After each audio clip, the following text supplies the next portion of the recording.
This is NDTV, and you're watching NDTV Profit in association with NSC.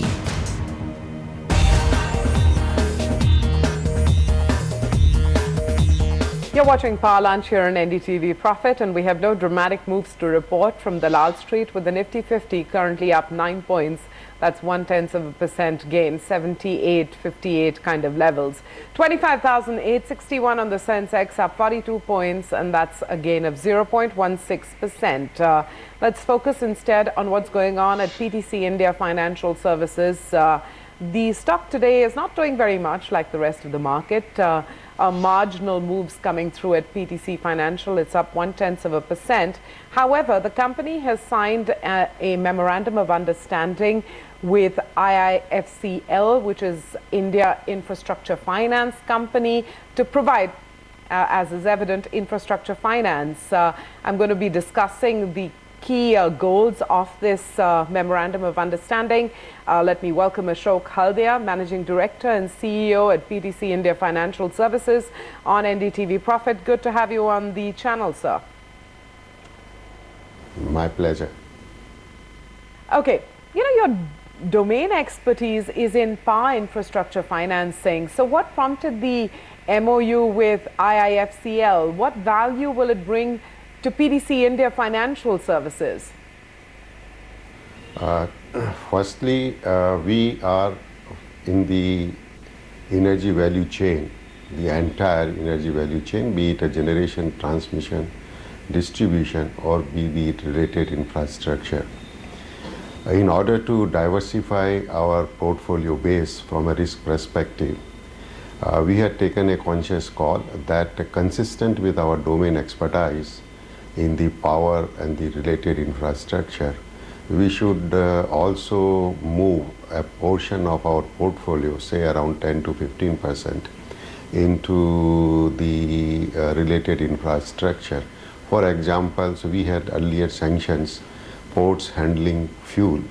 We had earlier sanctions mining and development operators, and we had earlier sanctions the power projects for the rail connectivity from coal mines to the power projects.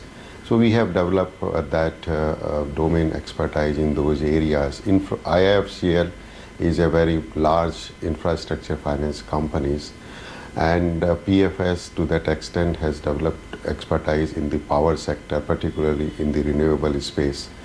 That brings the synergy of both the organizations together. It helps us in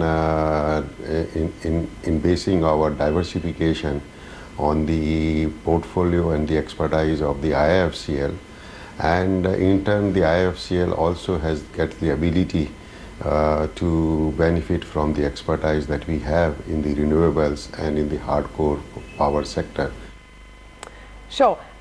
Would be great to get some structure and goals of this MoU and any numbers if you've crystallized them. The goals, there are certain specific areas there where we would work together. One is the financing together the projects, and secondly, when we finance together the projects, in what way we can streamline the process so that the duplication of the efforts involved into the due diligence without compromising on the base principles of the due diligence can be evolved, so that it saves a lot of time and efforts for the developer. And thirdly, the IIFCL has recently introduced the credit enhancement scheme. Soon thereafter, PFS has also approved a credit enhancement scheme.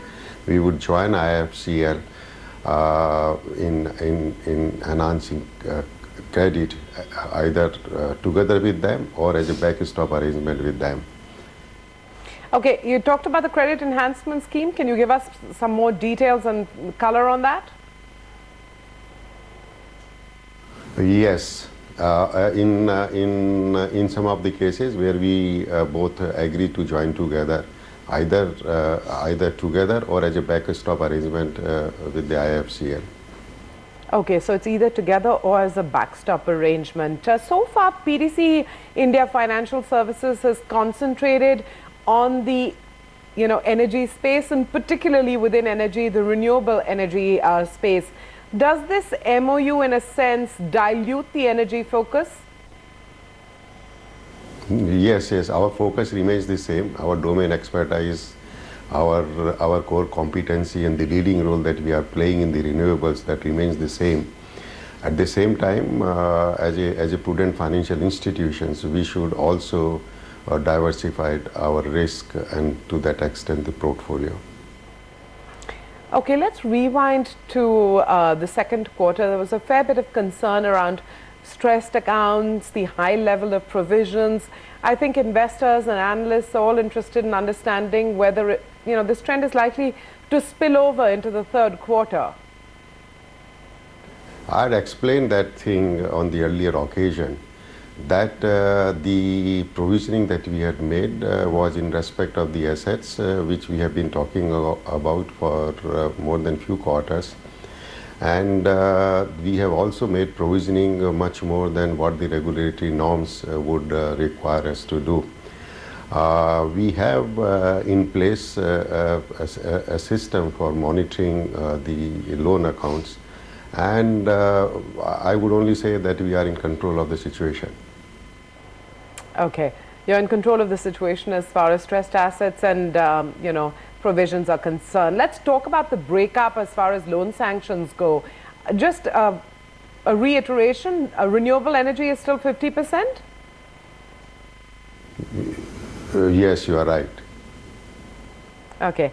Now, I was asking that because, with the central government's ODER scheme, which is a reform aimed at the transmission and distribution segment of power, could you be encouraged to increase your exposure to this segment? Because so far, your exposure has been pretty limited when it comes to transmission distribution.